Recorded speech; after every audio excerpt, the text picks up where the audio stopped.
যারা সঠিকভাবে যাকাত আদায় করে না, নামাজ আদায় করে না, ঈমান ঠিকমতো লালন করে না, পরকালমুখী যাদের কাজ না, এরা কোনোদিন মসজিদের দায়িত্বে আসতে পারবে না। 5 নাম্বার, আল্লাহ তাআলা বলছেন ওয়ালাম ইয়াখশা ইল্লাল্লাহ, মসজিদ কমিটিতে কোনো কাপুরুষ থাকতে পারবে না।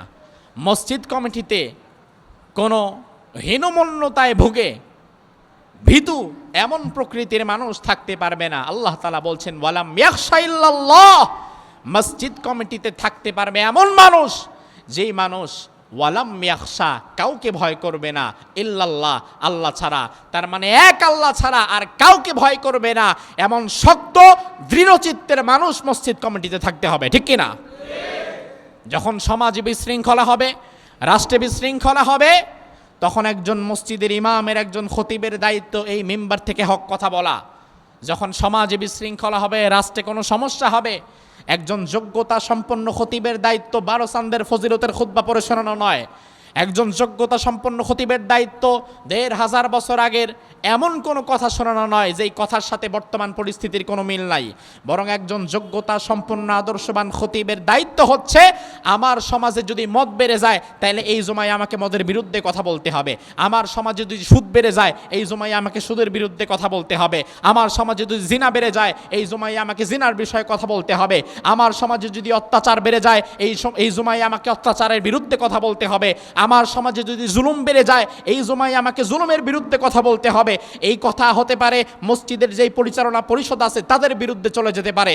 এই কথা হতে পারে যারা দেশ পরিচালনা করছে তাদের বিরুদ্ধে চলে যেতে পারে। এই কথা হতে পারে যারা সমাজের অধিপতি আছে তাদের বিরুদ্ধে চলে যেতে পারে। কিন্তু মসজিদের এই মিম্বারের দায়িত্বে যিনি থাকবেন তিনি এক আল্লাহ ছাড়া আর কাউকে ভয় করবেন না। সময়ের সঠিক কথাগুলো যদি বলতে না পারেন তাহলে এই মিম্বারে বসার মতো যোগ্যতার দায়িত্ব তার নাই, সেখানে বসতে পারবে না। গোটা দেশ একটা পরিস্থিতিতে টালমাটাল হয়ে যাবে।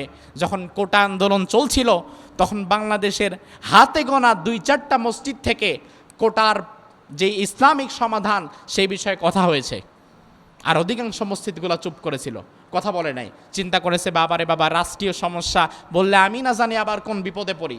কিন্তু আপনারা যারা সাভার সেন্ট্রাল মসজিদে আমি যেখানে জমা পড়াই সেখানে আপনারা যারা গিয়েছেন বা জমার খুতবা আপনারা যারা অনলাইনে ইউটিউবে ফেসবুকে শুনেছেন, আপনারা দেখবেন যখন আমার মসজিদের সামনে ওপেনে গোলাগুলি চলেছে, আমার মসজিদের সামনে গোলাগুলি চলেছে, আমার চোখের সামনে লাশ ফেলে দিয়েছে, ওই জমাতেও আমি অন্যায়ের বিরুদ্ধে, জুলুমের বিরুদ্ধে, মাজলুমের পক্ষে শক্তভাবে কথা বলেছি।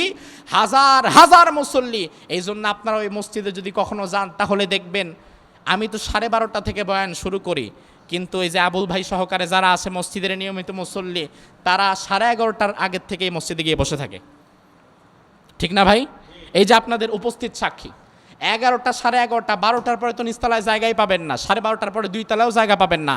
হাজার হাজার মানুষ দূর দূরান্ত থেকে চলে আসে। তার কারণ কি? তার কারণ আমার আকর্ষণ না, তার কারণ আমি যেটা বুঝি, মানুষ কোনোদিন ব্যক্তির আকর্ষণে প্রভাবিত হয় না।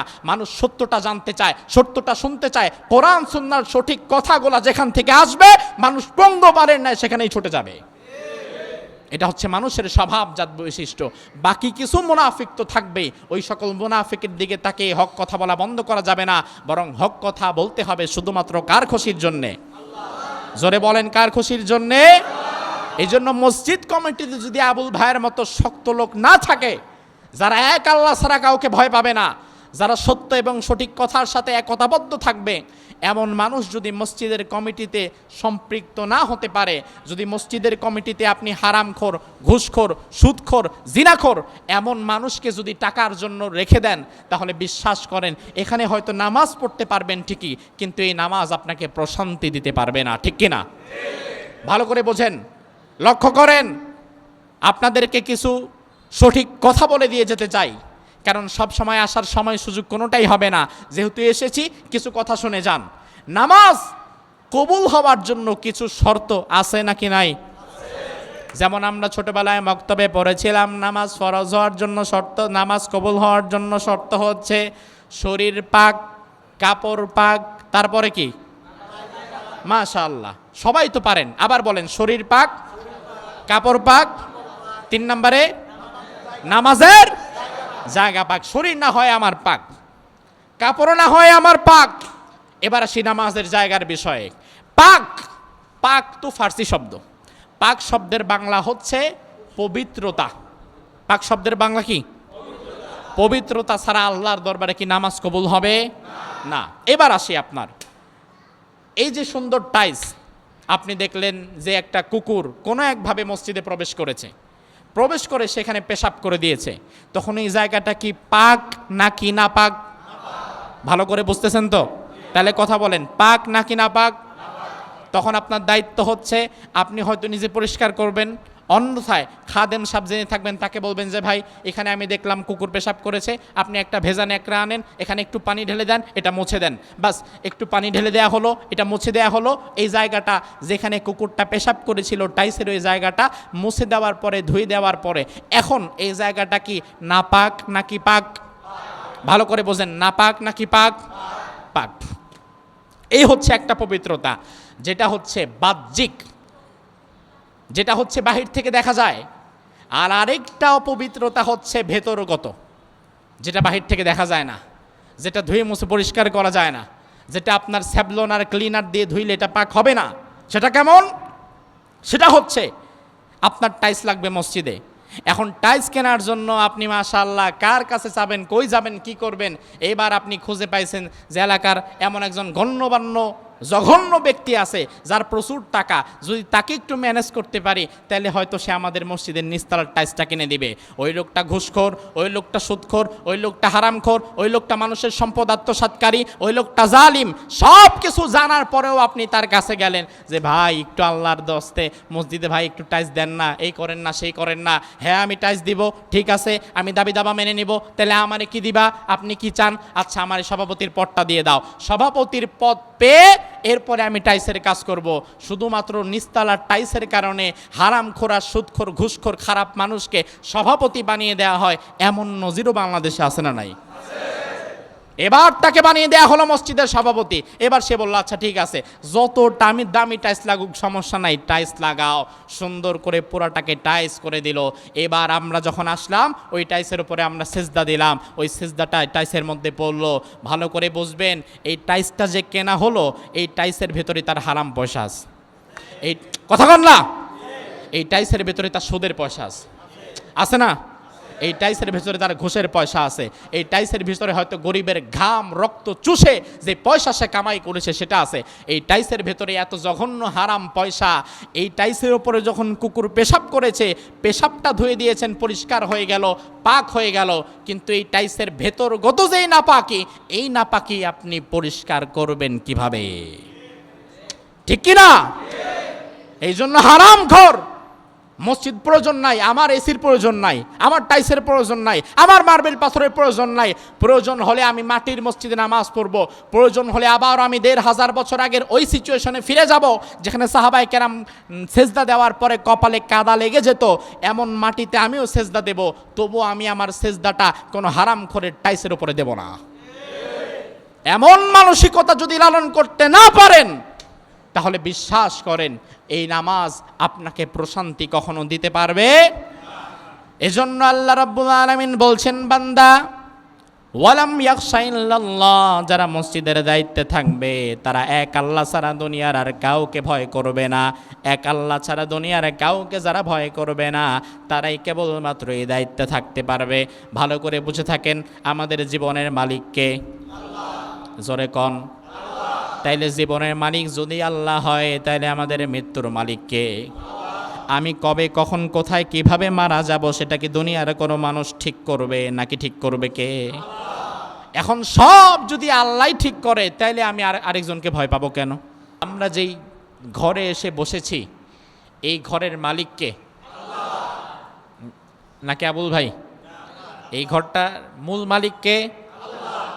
আজকের পর থেকে না, শুধু যেই দিন থেকে এই ব্যক্তি চিন্তা করেছে এখানে একটা মসজিদ হবে সেই দিন থেকে এই জায়গা তার মালিকানার মধ্য থেকে বের হয়ে গেছে। সে সারা জীবনে, আবুল ভাই সারা জীবনে দাবি করতে পারবে না এই জায়গার মালিক আমি, সারা জীবনে দাবি করতে পারবে না এই মসজিদের মালিক আমি, কোনোদিন দাবি করতে পারবে না। তার কারণ হচ্ছে দুনিয়ার সব জায়গা মানুষের হলেও হতে পারে, কিন্তু মসজিদগুলো শুধুমাত্র একক কার মালিকানা? রব্বুল আলামিন কোরআনুল কারীমের মধ্যে বলছেন, ওয়ান্নাল মাসাজিদা লিল্লাহি ফালা তাদউ মাআল্লাহি আহাদা। ওয়ান্নাল মাসাজিদা লিল্লাহ, আর দুনিয়ার যত মসজিদ আছে, দুনিয়াতে ছোট বড় যত মসজিদ রয়েছে, আমার আল্লাহ বলে বান্দা এই মসজিদগুলো দুনিয়ার কোনো মানুষের নয়, এই মসজিদগুলো শুধুমাত্র কার? মসজিদ কার? এখন মসজিদ যদি আল্লাহর হয়, তাইলে মসজিদে ইবাদত আইন ও বিধান চলবে কার? আপনার একটা বাড়ি আছে পাঁচতলা, বাড়ির মালিক যদি আপনি হন, আপনি যদি নিয়ম করে দেন এই বাড়িতে রাত 12টার পরে প্রবেশ নিষেধ, আপনি বাড়িওয়ালা, নিয়ম আপনি করেছেন। এখন আমি যদি আপনার বাড়িতে মেহমান হিসাবে যাই, আমি যদি বলি না এই বাড়িতে রাত 12টা না, রাত 3টার পরে প্রবেশ নিষেধ, তাইলে মূলত বাড়ির ভাড়াটিয়াদের উপরে আইনটা কার কার্যকর হবে? বাড়িওয়ালার নাকি মেহমানের? আপনার বিবেক কি বলে, বাড়িওয়ালার না মেহমানের? যে বাড়িওয়ালা, যে সম্পূর্ণ অধিকার তার, আমার বাড়ি, আমার ইচ্ছা, আমার আইন। আমি মেহমান, আমি আইন করতে পারবো না। আমি ভাড়াটিয়া, আমি আইন করতে পারবো না, বরং আমাকে বাড়িওয়ালার আইন অনুযায়ী চলতে হবে। আমি আমার মন মতো আইন করতে পারবো না। মসজিদ যেহেতু আল্লাহর, এই মসজিদে আবুল ভাইয়ের আইনও চলবে না, এই মসজিদে এলাকার কোনো নেতার আইন চলবে না, এই মসজিদে কোনো হারামখোর সুদখোরের আইন চলবে না, এই মসজিদে কোনো ফাসেক পাপাচারের আইন চলবে না। এই মসজিদে শুধুমাত্র আইন ও বিধান চলবে কার? আল্লাহ সুবহানাহু ওয়া তাআলার। আল্লাহ তাআলা বলছে, বান্দা মসজিদ তো আমার, ফালা তাদউ মাআল্লাহি আহাদা। এজন্য মসজিদে যখন তোমরা যাবা, মসজিদে অন্য কাউকে তোমরা ডাকবা না, মসজিদে শুধু ডাকবা কাকে? কাকে? আমার ভাইরা ভালো করে বুঝবেন, পৃথিবীতে এমন দুইটা জায়গা আছে, যে দুইটা জায়গায় কোনো দলের পরিচয় যাওয়া যায় না, যে দুইটা জায়গায় কোনো নেতার পরিচয় পাওয়া যায় না, যে দুইটা জায়গায় দলের কোনো পরিচয় আপনি যেতে পারবেন না, যেই দুইটা জায়গায় আপনার ব্যক্তিগত কোনো পরিচয় সেখানে থাকবে না, ব্যক্তিগতভাবে আপনি যা খুশি তাই হতে পারেন, কিন্তু এমন দুইটা জায়গা আছে যে দুইটা জায়গায় আপনার কোনো পরিচয় কাজে লাগবে না। এর মধ্যে একটা জায়গা হচ্ছে মসজিদ, যেখানে যখন আপনি ঢুকবেন, ঢোকার সাথে সাথে আপনার সকল পরিচয় শেষ। গেট দিয়ে যখন আপনি ভেতরে প্রবেশ করবেন, আপনার পরিচয় সব শেষ হয়ে যাবে। আপনি হতে পারেন ডিসি, হতে পারেন এসপি, হতে পারেন আপনি এমপি কিংবা প্রধানমন্ত্রী, কিন্তু মসজিদে আসার পরে কিন্তু আপনার অন্য কোনো পরিচয় নাই। মসজিদে আসার পরে আপনার কেবলমাত্র একটাই পরিচয়, আর সেটা হচ্ছে আপনি আল্লাহর গোলাম। ঠিক কিনা? মসজিদে আসার পরে একটাই পরিচয়, সেই পরিচয়টা হচ্ছে আমরা হলাম আব্দুল্লাহ। আমরা কি? আব্দুল্লাহ। আব্দুল্লাহ কি? আব্দুল্লাহ মানেই তো আল্লাহর গোলাম। মসজিদে আসার পরে অন্য কোনো পরিচয় আপনার নাই, যে আমি কিন্তু ওই গার্মেন্টসের মালিক, বা আমি কিন্তু এই এলাকার মেম্বার, আমি কিন্তু অমুক এলাকার চেয়ারম্যান, আমি কিন্তু অমুক এলাকার এমপি। এমন কোনো পরিচয় মসজিদে খাটে না। তার প্রমাণ হচ্ছে মসজিদের প্রথম কাতারে যদি একজন প্রেসিডেন্ট বসে থাকে, তাহলে তার পাশেই আরেকজন রিকশাওয়ালা বসার অধিকারও রাখে। কথা কয় না? রাখে কি না? এছাড়া মসজিদ ছাড়া দুনিয়ার আরেকটা জায়গা আপনি দেখান যেখানে প্রেসিডেন্টের পাশে আরেকজন রিকশাওয়ালা বসতে পারে? এমন জায়গা আছে পৃথিবীতে?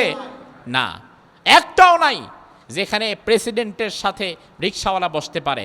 পৃথিবীর প্রত্যেকটা জায়গায় ক্লাসিফিকেশনকে ভাগ করে দেওয়া হয়, মর্যাদার স্তরকে ভাগ করে দেওয়া হয়। যেখানে প্রধানমন্ত্রী বসে ওখানে প্রেসিডেন্ট বসে না, যেখানে প্রেসিডেন্ট বসে সেখানে এমপিরা বসে না, যেখানে এমপিরা বসে সেখানে চেয়ারম্যানরা বসে না।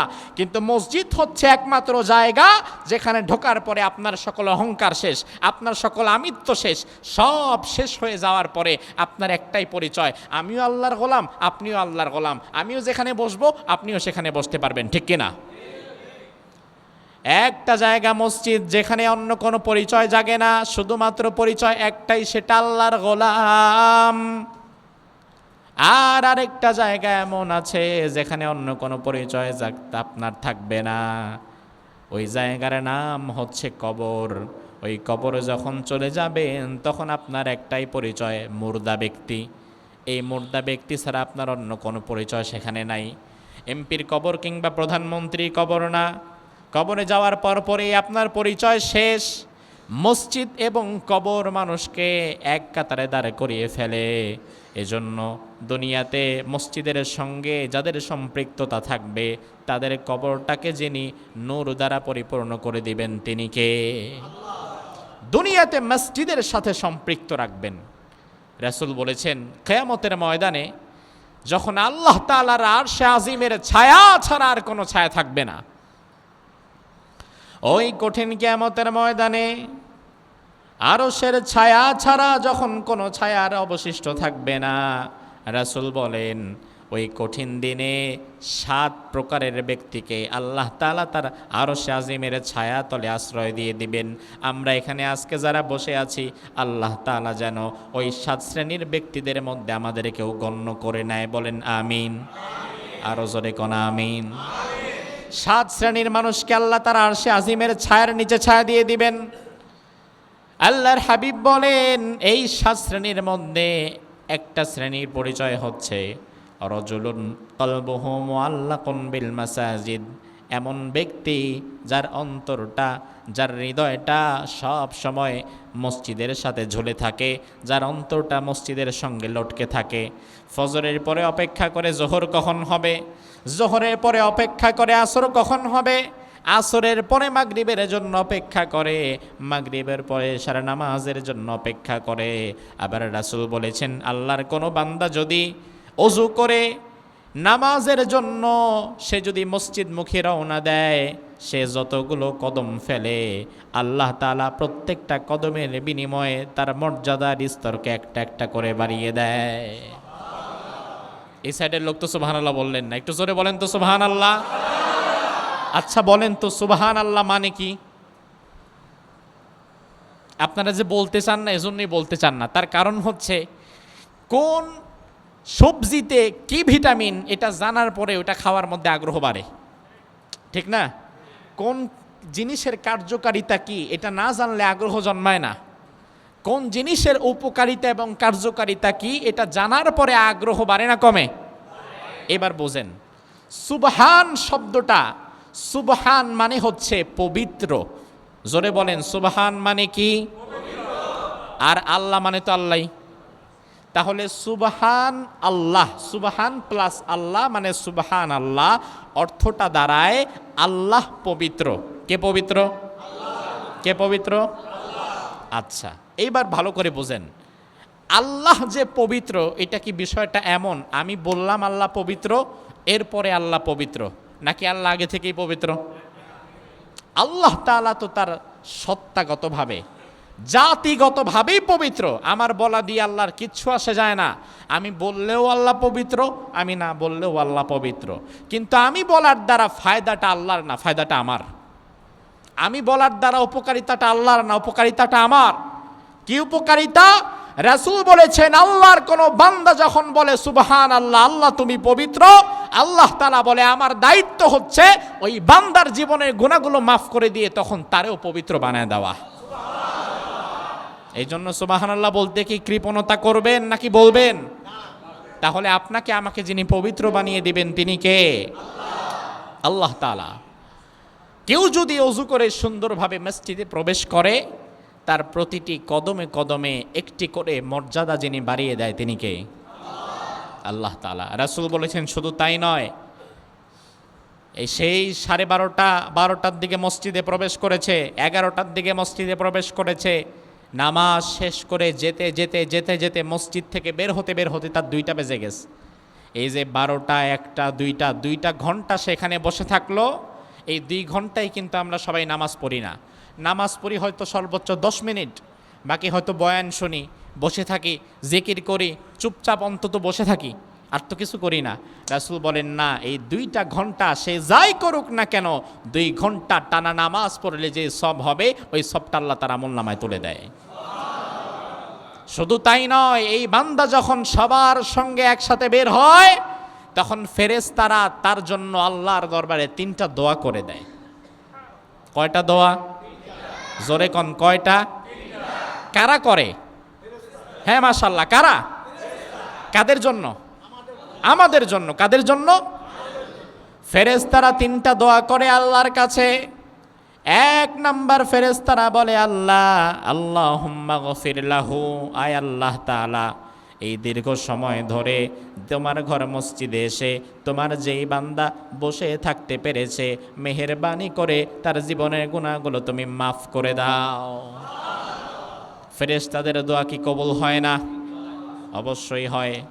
আল্লাহর হাবিব বলেন, দুই নম্বরে ফেরেশতা দোয়া করে বলে, আল্লাহ আল্লাহুম্মা আরহামহু, আয় আল্লাহ তাআলা সুদীর্ঘ 2-2.5 ঘন্টা ধরে ধৈর্য সহকারে তোমার ঘরে যে বসে থেকেছে, মেহেরবানি করে তুমি তার জীবনের উপরে রহমত দিয়ে ভরপুর করে দাও। 3 নম্বর ফেরেশতা দোয়া করে বলে, আল্লাহ তোমার যে গোলাম 3টা ঘন্টা 2টা ঘন্টা বসে থেকেছে, মেহেরবানি করে আল্লাহুম্মা তুব আলাইহি, তার জীবনে সে যত ভুল করেছে, ভুল করার পরে যখন তওবা করেছে, মেহেরবানি করে তুমি তার সকল তওবাগুলো কবুল করে নাও। সুবহানাল্লাহ। এই দোয়াগুলো ফেরেশতারা করে যখন আল্লাহর কোনো বান্দা মসজিদে এসে পরিপূর্ণ আদব রক্ষা করে বসে থাকে। মসজিদের কিন্তু কিছু আদব আছে ভাই, মসজিদে এসে কিন্তু আপনি বেয়াদবিপূর্ণ আচরণ করতে পারবেন না। মসজিদের আদবগুলো যদি আপনি পরিপূর্ণভাবে মেনটেন করতে পারেন, তাহলে এই 3টি দোয়া ফেরেশতারা আপনার জন্য করবে। বলি সুবহানাল্লাহ।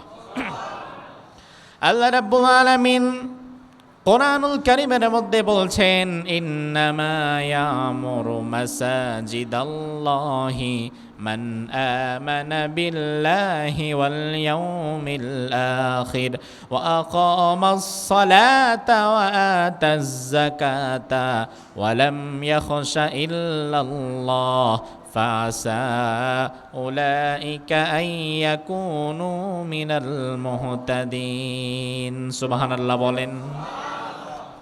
আল্লাহ তাআলা সে মসজিদ পরিচালনা যারা করবে, মসজিদের কমিটি যারা হবে, মসজিদের পরিচালনা পরিষদে যারা থাকতে পারবে, তাদের 5টা গুণাবলী আল্লাহ তাআলা বলছেন। ভালো করে বোঝেন। এতক্ষণ তো আমরা মসজিদের মুসল্লিদের আদব, গুরুত্ব, আমল ইত্যাদি বিষয়ে কথা বললাম। এখন মসজিদের কমিটি কারা হতে পারবে, মসজিদের মুতাওয়াল্লি সভাপতি হওয়ার জন্য কি যোগ্যতা থাকা প্রয়োজন, সেটাও আমাদের জানার প্রয়োজন আছে না নাই? কারণ বাংলাদেশে মসজিদ কিন্তু কম নাই, বরং ঢাকাকে তো বলা হয় মসজিদের শহর। এত বেশি মসজিদ ঢাকায়। গোটা বাংলাদেশে লক্ষ লক্ষ মসজিদ, কিন্তু লক্ষ লক্ষ মসজিদ থাকার পরেও প্রত্যেকটা মসজিদ থেকে হেদায়েত প্রাপ্ত মানুষের সংখ্যা তো আশানুরূপ বের হচ্ছে না। তার কারণ হচ্ছে মসজিদে নামাজও পড়ে, আবার বাহিরে সুদের ব্যবসাও করে। মসজিদে নামাজও পড়ে, নামাজের পরে আবার চায়ের দোকানে বসে টিভিও দেখে, বিড়িও টানে। এমন আল্লাহর ওলি মুসল্লি তো অন্তত আপনাদের সমাজে নাই। আছে? আপনারা কি বলেন আছে নাকি? অনেকে হাসে, চিন্তা করে আল্লাহ হুজুর কি আবার আমারে বলেন নাকি? আরে ভাই, আমি তো আপনারা চিনি না। ভালো করে বোঝেন, আমাদের মসজিদগুলোর সাথে রাসূলুল্লাহর মসজিদের পার্থক্য হচ্ছে, রাসূলুল্লাহর সময় মসজিদগুলো ছিল কাঁচা কাঁচা মাটির দেয়াল, উপরে বাঁশের ছাউনি, বৃষ্টি হলে চুপচুপ করে নিচে পানি পড়তো। আর আমাদের হয়েছে এখন মসজিদ পাকা, টাইলস, এসি, মার্বেল পাথর, অনেক সুন্দর। কিন্তু রাসূলুল্লাহর মসজিদের সাথে আমাদের মসজিদের পার্থক্য হচ্ছে, রাসূলুল্লাহর যুগে মসজিদ ছিল কাঁচা, মুসল্লি ছিল পাকা। আর আমাদের সমাজে মসজিদ হয়েছে পাকা, মুসল্লি হয়ে গেছে কাঁচা। কথা কোন ঠিক না বেঠে? মুসল্লি হয়ে গেছে কাঁচা, মুসল্লি আশানুরূপ তৈরি হচ্ছে না। ওই মসজিদ থেকে আবু বকর বের হয়েছে, ওমর ইবনে খাত্তাব বের হয়েছে, ওসমান আলী রিদওয়ানুল্লাহি আলাইহিম আজমাইন, তাদের মতো সাহাবায়ে কেরাম বের হয়েছে। আর আমাদের মসজিদগুলো থেকে নামাজের পরে মুনাফিক বের হয়। আছে না নাই? নামাজও পড়ে, আবার সমাজে গিয়ে আরেক ভাইয়ের হক মারে। নামাজও পড়ে, আবার বাহিরে গিয়ে আরেক ভাইয়ের হকটা নষ্ট করে। নিজের ভাইকে হকটা দেয় না, বোনকে হকটা দেয় না, পাশের জনের জমি আত্মসাৎ করে। নামাজও পড়ে, আবার আল্লাহর পথে যদি 2 টাকা চাওয়া হয় জীবনে কোনোদিন দেয় না। এমন কৃপণ ব্যক্তি আছে না নাই? তো আমাদের মসজিদ থেকে আশানুরূপ ব্যক্তি কেন বের হচ্ছে না? তার কারণ হচ্ছে আমাদের মিম্বারগুলো থেকে সঠিক কথা বলা যায় না। এই সঠিক কথা না বলে যাওয়ার কারণ শুধুমাত্র ইমাম কিংবা খতিব নয়, মিম্বার থেকে সময়ের সঠিক কথা বলতে না পারার অন্যতম কারণ হচ্ছে বাংলাদেশের অধিকাংশ মসজিদগুলোতে এমন কিছু রাম এবং বামপন্থী কমিটিরা বসে থাকে যে পেশাব করার পরে পানিও নেয় না, যে সুদ এবং ঘুষের সাথে সম্পৃক্ত। এই সমস্ত মানুষ যেখানে মসজিদের দায়িত্বে যায়, ওই মসজিদ থেকে আর হেদায়েতপ্রাপ্ত মানুষ বের হয় না, ওই মসজিদ থেকে হেদায়েতপ্রাপ্ত মানুষ বের হয় না। এই জন্য মসজিদ শুধু করলেই হবে না, মসজিদ পরিচালনা করতে পারবে কারা? তাদের 5টা গুণাবলী আল্লাহ তাআলা কোরআনের মধ্যে বলে দিয়েছেন। জোরে বলেন, কয়টা গুণাবলী? কে বলেছেন? এই 5টা গুণাবলী মনোযোগ সহকারে শুনবেন। এই 5টা গুণাবলী ভালো করে মনে রাখবেন। কোনো হারামখোর, কোনো ফাসিক, কোনো জালেম এমন কোনো মানুষকে মসজিদের দায়িত্বে বসাবেন না। পারবেন তো ইনশাআল্লাহ? এবং আমি মনে করি আমার ভাই যেই মসজিদ আপনাদের খেদমতের জন্য করেছে, তার সারা জীবনের সব স্বপ্নের মধ্যে আমি দেখতে পেলাম সবচেয়ে বড় স্বপ্ন ছিল আল্লাহর জন্য একটা ঘর তৈরি করা। আমি কয়েক বছর যাবৎ দেখছি এটা নিয়ে সে চিন্তা এবং ফিকির করতেছে। কয়েকবার সে আমাকে এখানে নিয়ে এসেছে। জায়গা কেনার পর থেকে মসজিদটাকে আরও কীভাবে বড় করা যায় অনেক চেষ্টা সে করেছে। এরপরেও তো আল্লাহর ফয়সালা যেটা সেটাই হয়েছে। কিন্তু মসজিদ করার মধ্য দিয়ে এখন তিনি আবুল ভাই তার দিক থেকে যতটুকু করার সবটুকু তো উজাড় করে দিয়েছে। এখন বাকি কাজ হচ্ছে আপনাদের, বাকি কাজ আপনাদের। তিনি মুসল্লি গড়ে দিতে পারবেন না, মুসল্লিদেরকে তৈরি হতে হবে, মসজিদকে জীবন্ত এবং প্রাণবন্ত করতে হবে। আল্লাহ তাআলা বলছে মসজিদের দায়িত্বে থাকতে পারবে এমন 5 শ্রেণীর মানুষ আছে। যেই গুণাবলী 5 শ্রেণীর আছে, এই শ্রেণীগুলো হচ্ছে মসজিদের দায়িত্বে আসতে পারবে, তারা হচ্ছে যোগ্য। এই 5টা কোয়ালিটি মনোযোগ সহকারে শুনবেন তো ইনশাআল্লাহ। 1 নাম্বার, আল্লাহ তাআলা বলছেন মসজিদের কমিটি মুতাওয়াল্লি হতে পারবে তারা, ইন্নামা ইয়ামুরু মাসাজিদাল্লাহ মান আমানা বিল্লাহ। 1 নাম্বার, যারা আল্লাহর প্রতি পরিপূর্ণ ঈমান রাখে। সুবহানাল্লাহ। 1 নাম্বার, যারা কার প্রতি ঈমান রাখে? আল্লাহর প্রতি ঈমান রাখে। এবং ঈমানটা নরবরে ঈমান না, ঈমানটা কারো কাছে বিক্রি হয়ে যাওয়ার মতো ঈমান না। আমরাও তো ঈমান রাখি, কিন্তু আমাদের ঈমান তো কচু পাতার পানির মতো। 500 টাকা পাইলে তো ঈমানটা বিক্রি করে দেই, আছে না নাই? এই ঈমান না, বরং আল্লাহর প্রতি মজবুত ঈমান রাখবে। 2 নাম্বার হচ্ছে ওয়াল ইয়াউমিল আখির, আখিরাতের প্রতি ঈমান রাখবে, পরকালের প্রতি বিশ্বাস রাখবে। আল্লাহ সুবহানাহু ওয়া তাআলার সামনে এই জীবনের পরে আবার আরেক দিন দাঁড়াতে হবে। আল্লাহর সামনে যে দাঁড়াতে হবে, হিসাব দিতে হবে, জবাব দিতে হবে, এই ধারণাটা আমরা পোষণ করি। আপনি বলেন, এই দুনিয়ার বিচার কি শেষ বিচার, না পরকালে আরেকটা বিচার আছে? জোরে বলেন।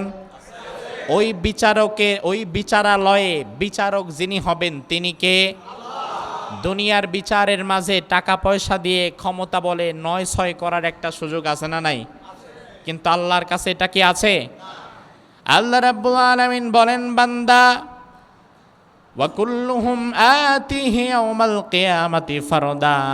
আমি আল্লাহর দরবারে কিয়ামতের ময়দানে যখন তোমরা আসবা, একাকে আসতে হবে, কোনো দল, কোনো জনবল, কোনো লোকজন নিয়ে আসতে পারবা না। দুনিয়াতে আপনি বিপদে পড়লে আপনার আত্মীয় স্বজন আগায়, নেতা বিপদে পড়লে তার কর্মীরা এগিয়ে যায়, মানুষ বিপদে পড়লে কাউকে না কাউকে সে তার পাশে পেয়েই যায়। আল্লাহ বলে, বান্দা ওই কঠিন দিনটা এত কঠিন, এত ভয়ঙ্কর হবে, ওই দিন তোমার বিপদে তুমি কাউকে পাশে পাবা না। ওই দিন তোমাকে আমি আল্লাহর দরবারে একাকী দাঁড়াতে হবে। তোমার সারা জীবনের সকল জবাব, হিসাব কিতাব আমি আল্লাহর দরবারে একাকী তোমাকে পেশ করতে হবে। আল্লাহ রাব্বুল আলামিন সেই দিন আমলনামাটা সামনে পেশ করবেন। আমলনামাটা সামনে পেশ করার পরে আল্লাহ বলবেন, ইকরা কিতাবাক, তুমি তোমার আমলনামাটা আজকে নিজে একবার পড়ো। কাফা বিনাফসিকাল ইয়াউমা আলাইকা হাসিবা। আজকে তোমার বিচার করার জন্য, তোমার হিসাব নেওয়ার জন্য বাহির থেকে কাউকে আনতে হবে না, তুমি নিজেই যথেষ্ট হয়ে যাবা। তার কারণ হচ্ছে আমরা সারা জীবন যা করেছি, যত গুনাহ করেছি বা যত ভালো কাজ করেছি, আল্লাহ তাআলা সেই দিন আমলনামার মধ্যে সব তুলে দিবেন। আমরা যখন নিজেদের আমলনামা নিজেরাই দেখব, আমলনামা দেখার পরে নিজেই বুঝতে পারবো যে আসলে আমার জায়গাটা কোথায় হওয়া উচিত। আমার ভালো কাজগুলো আমি দেখলাম, আমার খারাপ কাজগুলো আমি দেখলাম। যদি হিসাব কিতাব করার পরে দেখা যায় আমার ভালো কাজ আছে 30% আর 70% হচ্ছে খারাপ কাজ, তাইলে তো অটোমেটিক্যালি এটা বুঝে নেওয়া যায় যে আমার জায়গাটা জাহান্নাম, ভালো কোথাও হবে না। আল্লাহ রাব্বুল আলামিন সেই দিন আমলনামা পেশ করবেন। আমলনামা পেশ করার পরে বান্দাকে যখন আল্লাহ তাআলা চূড়ান্ত আসামির কাঠগড়ায় দাঁড় করিয়ে দিবেন, বান্দা তখন বলবে, আল্লাহ রব্বানা আখরিজনা না'মাল সালিহান গায়রাল্লাযী কুন্না না'মাল। আল্লাহ তাআলা আরেকটা বার আপনি আমাদেরকে জমিনে ফিরায় দেন, দুনিয়াতে আরেকটা বার আমাদেরকে যাওয়ার সুযোগ করে দেন। যত আকাম কুকাম করেছি, যত মানুষের হক মেরেছি, যত জুলুম করেছি, অন্যায় করেছি, এগুলো কিছুই আর করব না। ভালো ভালো কাজ করব, নেক কাজ করব, ইমানদারদের সাথে থাকব, পরকালমুখী হব। আল্লাহ তাআলা আরেকটা বার আপনি আমাদেরকে দুনিয়াতে ফিরিয়ে দেন, আরেকটা বার আপনি আমাকে দুনিয়াতে ফিরিয়ে যাওয়ার সুযোগ দেন। আপনারা বলেন, দুনিয়াতে ফিরে যাওয়ার সুযোগ কি আর পাওয়া যাবে? যাবে যাবে? আল্লাহ তাআলা বলবে, বান্দা আওয়ালাম নুআম্মিরকুম, ও বান্দা আমি কি তোমাকে হায়াত দেই নাই? 50, 60, 70 বছরের লম্বা জীবন কি আমি তোমাকে দেই নাই?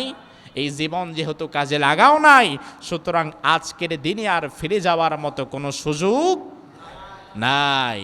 এজন্য আমার ভাইরা, মসজিদ নির্মাণ যারা করবে, 1 নাম্বার কোয়ালিটি, 1 নাম্বার গুণ হচ্ছে তারা ঈমান আনবে কার উপরে?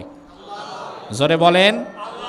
2 নাম্বার হচ্ছে ওয়াল ইয়াউমিল আখির, তারা পরকালমুখী হবে, তাদের কার্যক্রম চলাফেরা পরকালের দিকে যাবে, পরকালমুখী হবে, আল্লাহর কাছে যে আবার জবাব দিতে হবে, এই টেন্ডেন্সি তারা মাথায় রাখবে। পরকালমুখী একজন লোক, এটা দেখলে বুঝবেন কিভাবে?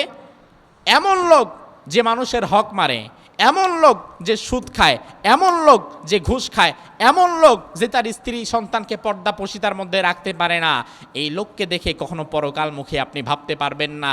কারণ পরকালের চিন্তা যার মাথায় আছে, সে তার জীবনের প্রত্যেকটা জায়গায়, প্রত্যেকটা কাজের শুরুতে পরকালের হিসাবটা আগে করে নেয়।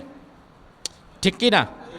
পরকালের হিসাবটা আগে করে নেয়। যার মাঝে পরকালের চিন্তা নাই, সে দুনিয়াতে এমন কোনো খারাপ কাজ নাই যা করতে পারে না। ঠিক না ব্যাঠিক? এজন্য পরকালমুখী আপনাকে হতে হবে। যদি মসজিদের দায়িত্বে এমন লোককে বসাতে না পারেন, তাহলে এই মসজিদের থেকে হেদায়েত আসবে না।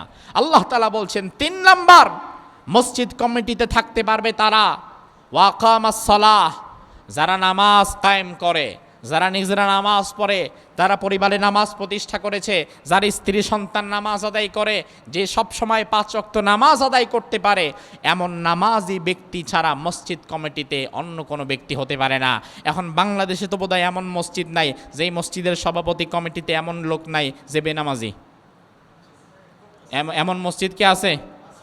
মসজিদের সভাপতি, মসজিদের সেক্রেটারি, মসজিদের কোষাধ্যক্ষ, কেশিয়ার, মাশাআল্লাহ, জুমার দিন ছাড়া এদেরকে আর মসজিদে পাওয়া যায় না। আছে না নাই? এই মসজিদ থেকে আপনি হেদায়েত পাবেন কিভাবে?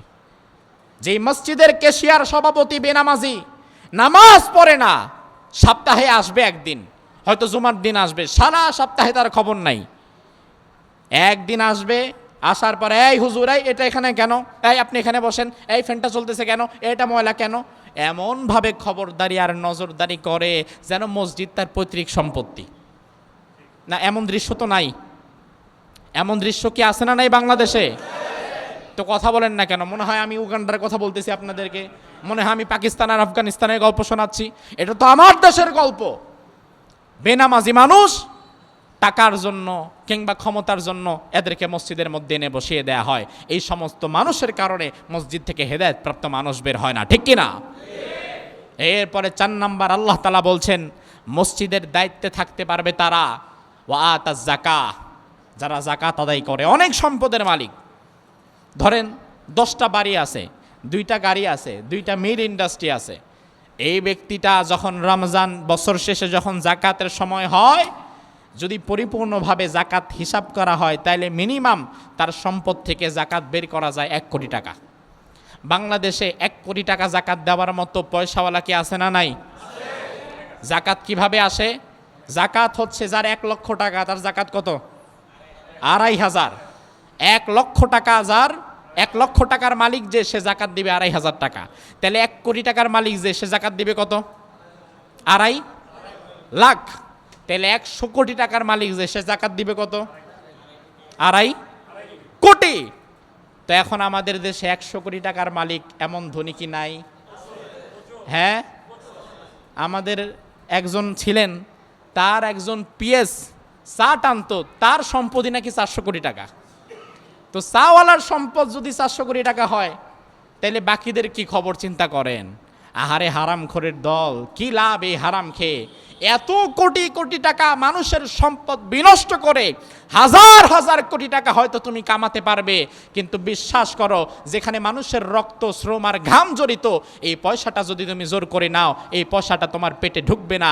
আল্লাহ তাআলা তোমার গলায় পাড়া দিয়ে এই পয়সাটা আবার বের করে দিবে। ঠিক কিনা? এটা হচ্ছে হারামখোরদের শাস্তি। হারাম খেয়ে অনেক সম্পদ কামাতে পারবা, কিন্তু সম্পদ কামানো আর ভোগ করাটা এক জিনিস না। কামাইতে পারবা, হয়তো ভোগ করতে পারবা না। আসবে যেভাবে, যাবেও সেভাবে, আবার দেখবা রাস্তার ফকির হয়ে মরতে হবে।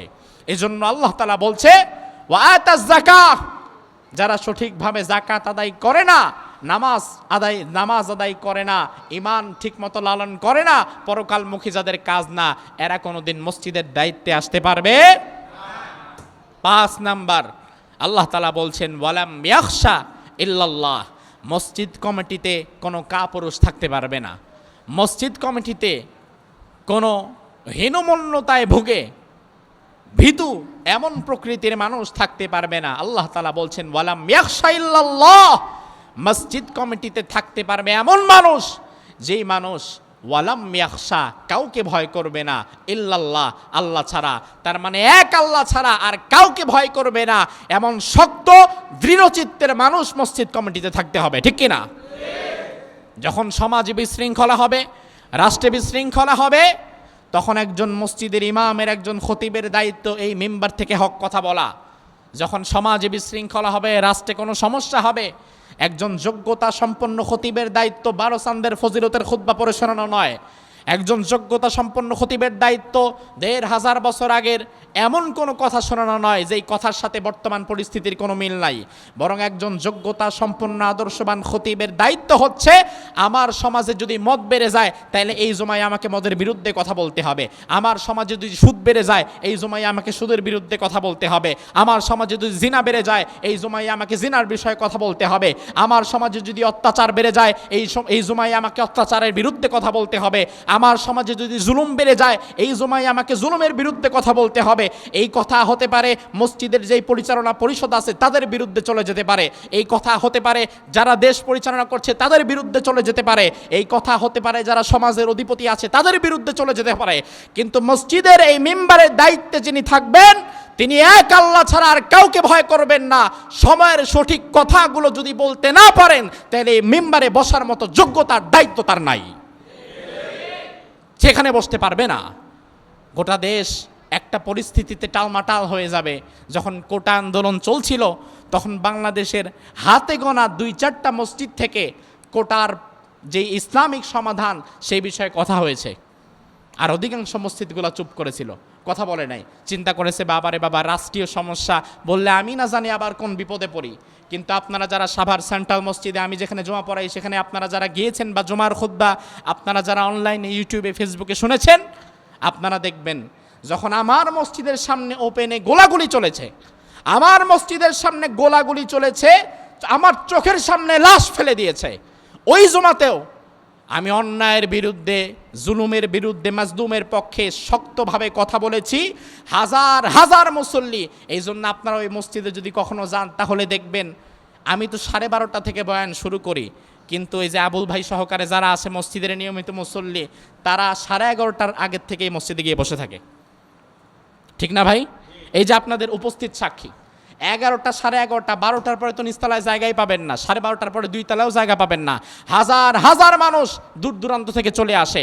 তার কারণ কি? তার কারণ আমার আকর্ষণ না, তার কারণ আমি যেটা বুঝি, মানুষ কোনোদিন ব্যক্তির আকর্ষণে প্রভাবিত হয় না। মানুষ সত্যটা জানতে চায়, সত্যটা শুনতে চায়। কোরআন সুন্নাহর সঠিক কথাগুলো যেখান থেকে আসবে, মানুষ পঙ্গপালের ন্যায় সেখানেই ছুটে যাবে।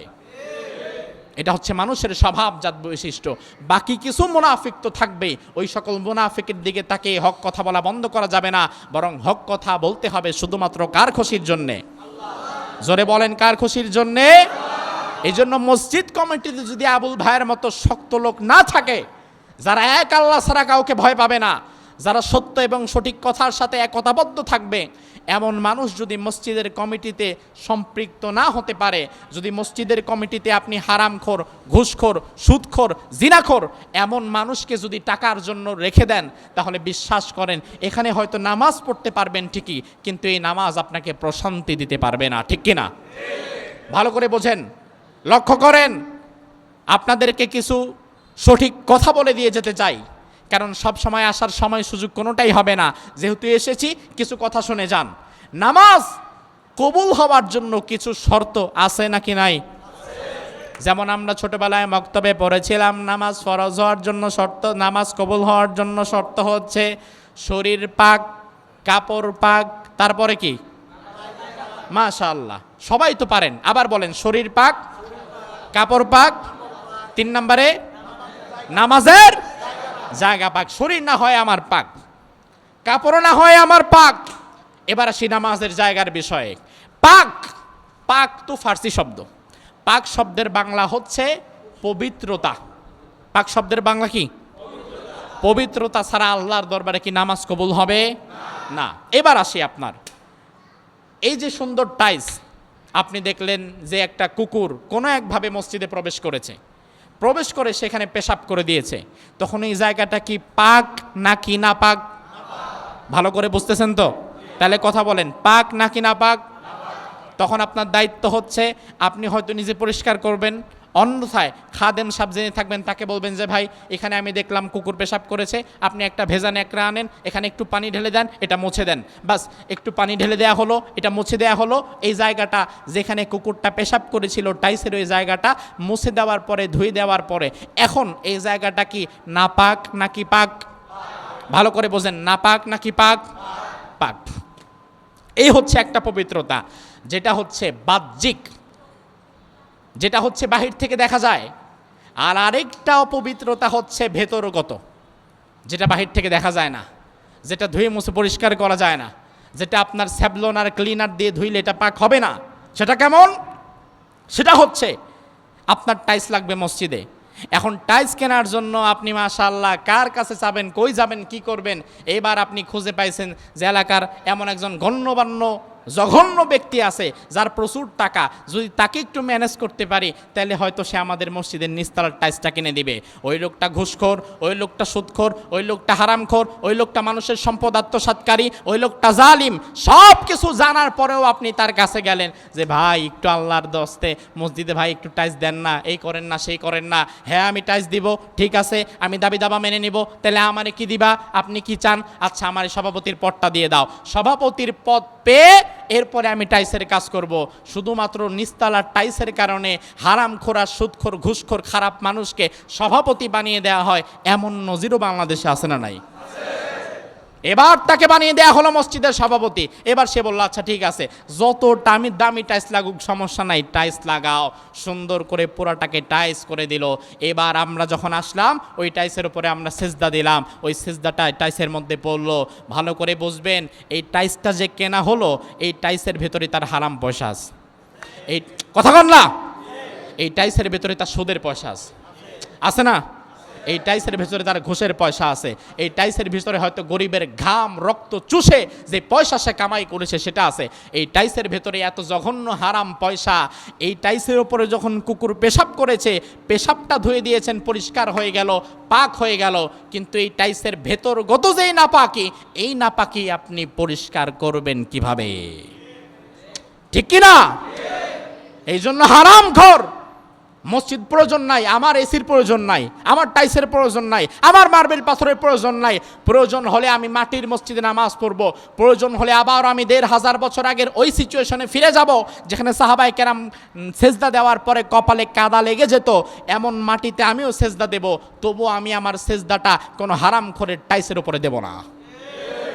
এমন মানসিকতা যদি লালন করতে না পারেন, তাহলে বিশ্বাস করেন এই নামাজ আপনাকে প্রশান্তি কখনো দিতে পারবে।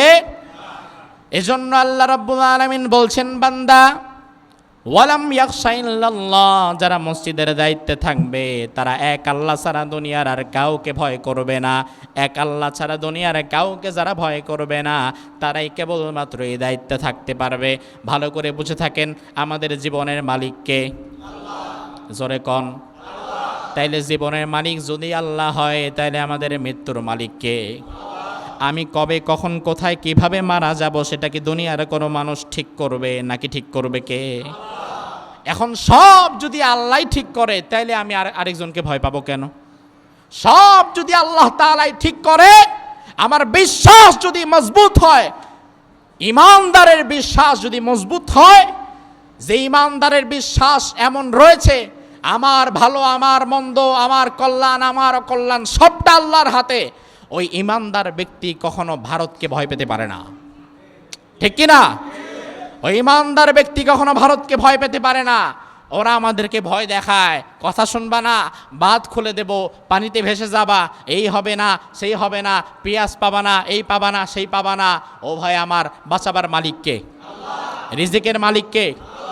ভারত যদি না থাকে তাইলে কি আমরা না খেয়ে মরবো? বরং আমি তো মনে করি বন্ধু তার শত্রুর দরকার নাই। ঠিক কি না? বাঁধ খুলে দিবা, পানি আসবে, সেই আসবে। এই মুহূর্তে তারা আমাদেরকে বাঁধ খুলে দিয়েছে, বন্যার পানিতে তারা ভাসিয়ে দিতে চাচ্ছে। আমি তো মনে করি এটাও আমাদের জন্য এক প্রকার রহমত, কারণ বন্যার পানিতে যেই সকল অঞ্চলগুলো তলিয়ে গিয়েছে, হয়তো ২০ লক্ষ মানুষ সেখানে ক্ষতিগ্রস্ত হচ্ছে। আমি দেখলাম অবাক হয়ে, বিগত ৩-৪ দিনে এই ২০ লক্ষ মানুষের এই যন্ত্রণা, এই ব্যথা বাংলাদেশের ২০ কোটি মানুষের কলিজায় লেগেছে। এইটা তুমি কিভাবে বুঝবা? তুমি তো চালছো আমারে কষ্ট দেওয়ার জন্য, তুমি তো বুঝো নাই। তুমি বাঁধ খুলে দেওয়ার পরে আমাদের একতা, আমাদের জনশক্তি আরো শক্ত হয়েছে। ঠিক কি না? আপনি দেখেন, এই যে আলহামদুলিল্লাহ সারা বাংলাদেশ থেকে লক্ষ লক্ষ মানুষ কোটি কোটি টাকার ত্রাণ সহযোগিতা নিয়ে এখন নোয়াখালী যাচ্ছে, ফেনী যাচ্ছে, কুমিল্লা যাচ্ছে, সিলেট যাচ্ছে, ব্রাহ্মণবাড়িয়া যাচ্ছে। যেই সকল অঞ্চলে মানুষরা বন্যায় ক্ষতিগ্রস্ত হয়েছে তাদের কাছে মানুষ চলে যাচ্ছে। অথচ কেন? কুমিল্লায় আমার কোনো আত্মীয় নাই, নোয়াখালীতে আমি কাউকে চিনি না, ফেনীতে কাউকে আমি চিনি না, কিন্তু আমি না খেয়ে তার জন্য খাবার কেন পাঠাচ্ছি? আমি তার জন্য ৫ টাকা ১০ টাকা কেন পাঠাচ্ছি? তার কারণ হচ্ছে সে আমার ভাই, সে যদি কষ্ট পায় ওই কষ্টটা আমার হৃদয় বেঁধে যায়। রাসূল বলেছেন, আল মুসলিমুনা কাজাসাদিন ওয়াহিদ, দুনিয়ার সকল মুসলমান একটা দেহের ন্যায়। এই দেহে যদি পা ব্যথা পায়, এই ব্যথাটা তার কলিজায় বিধে। এই দেহে যদি হাত ব্যথা পায়, এই ব্যথাটাও তার কলিজায় বিধে। আমাদের যেই অঞ্চলের মানুষগুলো আজকে বন্যায় ক্ষতিগ্রস্ত হয়েছে, তাদের এই ব্যথাটা সত্যিকার অর্থে আপনার আমার ভেতরেও আছে কিনা? আছে কিনা? আছেই। তার প্রমাণ হচ্ছে বাংলাদেশের মানুষ এখন ঐক্যবদ্ধ হয়ে এই বন্যা কবলিত মানুষদের পাশে দাঁড়াচ্ছে। বলি আলহামদুলিল্লাহ। গতকাল একটা টিমকে আমি সেখানে পাঠিয়েছি এবং আলহামদুলিল্লাহ তারা অলরেডি সেখানে কাজ শুরু করে দিয়েছে। আলেম ওলামা, সাধারণ মানুষ সবাই সর্বস্তরে সেখানে কাজ করছে। এবং আগামীকাল, আজকে তো এই যে আবুল ভাইকে আমি বলেছিলাম, ভাই জুমায় যদি আমি না আসি, কোনোভাবেই ছাড়লো না, নয়তো আজকে আমি সেখানে চলে যাওয়ার একটা মনস্থির করেছিলাম। আগামীকাল শনিবার ইনশাল্লাহ ফজরের পরে আমি ইনশাল্লাহ তাআলা আমার নিজস্ব কিছু ফান্ড গঠন করা আছে, সেখান থেকে আমি ইনশাল্লাহ তাআলা তাদের সেখানে শরীক হওয়ার জন্য চলে যাব। বলি আলহামদুলিল্লাহ। আমি গতকালের আগের দিন রাত্রে আপনাদেরকে বলি, আমি 2 দিন আগে রাত্রিবেলায় শুধু একটা স্ট্যাটাস দিয়েছিলাম যে আমার কিছু ফান্ড কালেক্ট করা আছে, কিছু টাকা আমার কাছে জমা আছে সহযোগিতামূলক, আর আপনারা যদি কেউ সহযোগিতা করতে চান তাহলে দিতে পারেন। এগুলোকে এক করে আমরা আলেম ওলামাদের একটা অংশ আমরা সেখানে চলে যাব। বিশ্বাস করেন, একদিনের মাথায় একটা স্ট্যাটাসের মাধ্যমে 1 লক্ষ টাকা উঠেছে। জোরে বলবেন না আলহামদুলিল্লাহ? আরে আপনি দেন আর না দেন, আলহামদুলিল্লাহ বলতে তো আর পয়সা লাগে না, তো বলেন আলহামদুলিল্লাহ। আরে ভাই আমি দিতে পারি আর না পারি, আমি তো অন্তত দোয়া তো করতে পারি, আল্লাহ যারা দিচ্ছে তুমি তাদের দানটা কবুল করে নিও, আল্লাহ আমি তো দিতে পারলাম না। আর রাসূল বলেছেন তুমি যখন তোমার অন্য কোনো ভাইয়ের ভালো কাজ দেখে আল্লাহর প্রশংসা করবা, আল্লাহ তাআলা ওই ভালো কাজের সবটা তোমার আমলনামায়ও দিয়ে দিবে। এই জন্য আজ প্রত্যেকটা মসজিদ থেকে ইমাম সাহেব খতিব সাহেবেরা মুসল্লিদের থেকে কালেকশন করছে, সেগুলো নিয়ে পৌঁছে দেওয়া হবে সেই বানভাসী বন্যার্ত মানুষের কাছে। গতকাল আমার যেই টিম সেখানে আমি পাঠিয়েছি শুকনা কিছু খাবার দিয়ে, তারা আমাকে খবর দিল যে হুজুর গতকালকের যেই সর্বশেষ খবর, ওই খবর অনুযায়ী গতকাল 450 মানুষ মারা গেছে। অবাক হয়ে গেলাম, কত লাশ এখন সকালবেলা ভেসে উঠতেছে। তার কারণ হচ্ছে স্বাভাবিকত কুড়িগ্রামে বন্যা হয়, বিভিন্ন বানভাসী যে অঞ্চলগুলো আছে ওগুলোতে বন্যা হয়, আর যেই সকল অঞ্চলে বন্যা হয় ওই সমস্ত জায়গার মানুষের বন্যা হওয়ার জন্য একটা প্রস্তুতি থাকে, যে বন্যা হবে হইলে আমি ওখানে যাব, ওখানে গেরবো, এই করব সেই করবো, একটা প্রস্তুতি থাকে। কিন্তু ফেনী, নোয়াখালী, কুমিল্লার যে লক্ষ লক্ষ মানুষ, ব্রাহ্মণবাড়িয়া, সিলেটের যেই লক্ষ লক্ষ মানুষ, চট্টগ্রাম, সীতাকুণ্ড, ফটিকছড়ির যেই লক্ষ লক্ষ মানুষ, ওই অঞ্চলে স্বাভাবিকত কখনো বন্যা হয় না। এখন যেখানে কোনোদিন বন্যা হয় না, সেখানে যদি কখনো হুট করে বন্যা হয়ে যায়, ওই মানুষগুলো সবচেয়ে বেশি বিপদে পড়ে, ঠিক কি না? ওই মানুষগুলো তখন সবচেয়ে বেশি বিপদে পড়ে। 43 বছর পর ভারত, 43 বছর পর ত্রিপুরার ড্রম্বুর হাইড্রো ইলেকট্রিক সেই বাঁধকে তারা খুলে দিয়েছে। কোনো নোটিশ দেওয়া হয় নাই, কিছুই বলা হয় নাই, বাঁধ খোলা হবে এই বিষয়েও কোনো নোটিশ দেওয়া হয় নাই। হঠাৎ করে রাত্রিবেলায় বাঁধ খুলে দিয়েছে, আর মুহূর্তের মধ্যেই লক্ষ লক্ষ মানুষ, ঘুমন্ত মানুষ, পানির স্রোত ভেসে ঘর ভেঙে নিয়ে যাচ্ছে।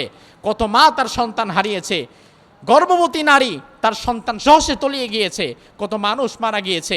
এই কষ্ট যদি আপনার ভেতরে আঘাত না করে, বুঝতে হবে রাসূলের হাদিস অনুযায়ী আপনি ইমানদার না। কারণ ইমানদার যদি হতেন তাইলে ওই কষ্টটা আপনার ভেতরে আঘাত করত, ঠিক না? তো এই জন্য আজকে এই মসজিদে আপনারা মুসল্লিবৃন্দ যারা আছেন, আমরা যদি আমাদের সেই বানভাসী মানুষদের জন্য আপনাদের সামনে হাত বাড়িয়ে দেই, তাহলে প্রত্যেকেই যে যার জায়গা থেকে সামর্থ্য অনুযায়ী তাদের পাশে দাঁড়াবার মতো মন মানসিকতা কি আপনাদের আছে? আছে তো ইনশাআল্লাহ। আজ বাংলাদেশের মানুষ নতুন একটা ইতিহাস সৃষ্টি করবে। ভারত আমাদের যেই জলের পানিতে ভাসিয়ে দিতে চেয়েছিল, যেই বন্যার পানিতে, আমরা ভারতকে দেখিয়ে দিব তোমার বন্যার পানি আমার কিচ্ছু ক্ষতি করতে পারবে না, বরং আমার ভাইয়ের যদি 1 টাকার ক্ষতি হয় আমি 10 টাকা নিয়ে তার পাশে দাঁড়াবো, ঠিক কি না? আমার ভাইয়ের ক্ষতি হলে আমি তার পাশে দাঁড়াবো। মূলত তাদের এই ঘৃণ্য কার্যক্রমের দ্বারা আমাদের সম্মিলিত প্রচেষ্টা এবং শক্তি আরো শক্তিশালী হবে, ঠিক কি না? কারণ এই সময়টাতে দেশ গড়ার দায়িত্ব কোনো দলের না, কোনো ব্যক্তির না, কোনো মানুষের না। আওয়ামী লীগ বিএনপির ভেদাভেদ ভুলে যান, জামাত হেফাজতের ভেদাভেদ ভুলে যান, খেলাফত জমিয়তের ভেদাভেদ ভুলে যান, রাজনৈতিক সকল ভেদাভেদ ভুলে গিয়ে দেশ গড়ার নিয়তে এক মুসলমান অপর মুসলমানের পাশে দাঁড়াবার নিয়তে মুক্ত হস্তে আপনারা আজকে দান করবেন, পারবেন তো ইনশাআল্লাহ? আপনাদের এখান থেকে একটা জায়নামাজ নিয়ে যাবে, আপনারা এই কয়েকজন দাঁড়ান, প্রত্যেক কাতার থেকে 2-1 জন দাঁড়ান। আপনারা এখান থেকে শুরু করেন, ইনশাআল্লাহ তাআলা প্রত্যেকেই যে যতটুকু পারি আমরা এক মুসলমান অপর মুসলমানকে সহায়তা করব। আল্লাহ তাআলা আমাদের এই দানগুলোকে কবুল করুক, আমরা বলি আমিন। কেউ মাহরুম হব না ভাই, কেউ মাহরুম হব না, যে যতটুকু পারি আমরা একের পাশে অপরে দাঁড়িয়ে যাব ইনশাআল্লাহ। এই তাড়াতাড়ি তাড়াতাড়ি তাড়াতাড়ি করতে হবে, তাড়াতাড়ি আসেন এবং কেউ মাহরুম হবেন না, ছোট বড়। এই ওদিক থেকে কেউ দাঁড়িয়ে যান, এদিক থেকে আরো আমার কিছু ভাই দাঁড়িয়ে যান। জি আমিও দিয়েছি, আপনারাও শরীক হন, আপনারাও দাঁড়িয়ে যান, আপনারাও দাঁড়িয়ে যান ইনশাআল্লাহ। এবং দোয়া করবেন আল্লাহ সুবহানাহু ওয়া তাআলা যাদের যত ক্ষতি হয়েছে, আসলে যার সন্তান চলে যায় তার তো আপনি কোটি কোটি টাকা দিলেও এই ক্ষতিপূরণ করতে পারবেন না। মূলত আমাদের এই সহযোগিতা হচ্ছে সে সকল মানুষদের জন্য যারা এখন খেয়ে না খেয়ে এমন একটা পরিস্থিতির মধ্যে আছে যেখানে একবেলা খাবারও তাদের কপালে জুটছে না।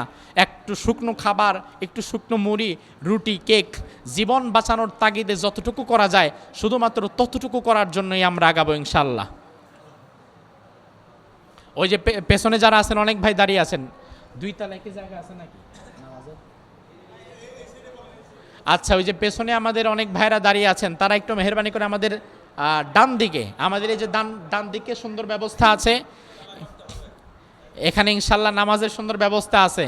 আমি তো ভেবেছিলাম যে এই জায়গায় মসজিদ করলে নিচতলায় তো ভরবে না, কিন্তু আমার তো এই জুমায় আসার পরে আমি যেটা দেখলাম, ভাই যেটা বলল, এখন তো খুব শীঘ্রই 2 তলা করতে হবে। কাজ ধরবেন ইনশাল্লাহ? আচ্ছা, আপনাদের এই মসজিদের জন্য আমি মসজিদের মুতাওয়াল্লি বলবো না, আমি বলবো মসজিদের খাদেম। আমার আবুল ভাই হচ্ছে মসজিদের সবচেয়ে বড় খাদেম। আমার এই ভাই নিয়ত করেছে অল্প কিছুদিনের মধ্যেই, 2 দিনের মধ্যেই মসজিদের 2য় তলার কাজ ধরবে। বলি আলহামদুলিল্লাহ। ভাই আপনারা সামর্থ্য অনুযায়ী তার পাশে শুধু থাকবেন। আবুল ভাই এই সপ্তাহেই মসজিদের 2য় তলার কাজ ধরতো, কিন্তু তার মা, জনম দুঃখিনী মা, আইসিইউতে ভর্তি, তাকে নিয়ে তার মানসিক দুশ্চিন্তা, দৌড়াদৌড়ি অনেক কিছু হচ্ছে, যার ফলে সে এখন পারছে না। কিন্তু ইনশাআল্লাহ তাআলা এই কয়েকদিনের মধ্যেই সে 2য় তলার কাজ ধরবে। দেখেন আসলে ভাই, একটা বিল্ডিংয়ের কাজ যারা করেছেন তারাই জানেন এটার মানসিক কত যন্ত্রণা আর কত খরচ, কত কিছু। আমি একটা মাদ্রাসা করেছি, জমি কিনে 2 তলা, পাশে মসজিদের জন্য জমি নিয়েছি। আমি বুঝি এই জিনিসটা কতটা মানসিক প্রেশার। শুধু টাকা পয়সা না তো, আপনার মানসিক যন্ত্রণায় আপনার ঘুমাইতে দিবে না, চুল পাকায় ফেলবে। এত কষ্ট, 100 জন মানুষের কষ্ট একা করতেছে একটা ব্যক্তি। আপনারা স্বাভাবিকত সমাজের মহল্লার মসজিদগুলো সবাই মিলে টুকটুক টুকটুক করে দিয়ে আগান, কিন্তু এই ব্যক্তিটা সবার কষ্ট একা মাথায় নিয়ে টানতেছে। আপনাদের কাছে অনেক বড় অ্যামাউন্টের আশাও তিনি করছেন, আপনারা সামর্থ্য অনুযায়ী 10 টাকা দিলে দিবেন, না দিলে না দিবেন। কিন্তু ভাই, আল্লাহর ওয়াস্তে কোনো দিন এই মসজিদের কোনো ভালো কাজের বিরোধিতা করবেন না। কারণ আমাদের সমাজের মানুষের একটা নেচার হচ্ছে ভালো কাজে অংশগ্রহণ করতে না পারুক আর না পারুক, কিন্তু বিরোধিতা ঠিকই করে। এমন কিছু চুলকানিওয়ালা মানুষ আছে না নাই? আল্লাহর ওয়াস্তে এমন করবেন না।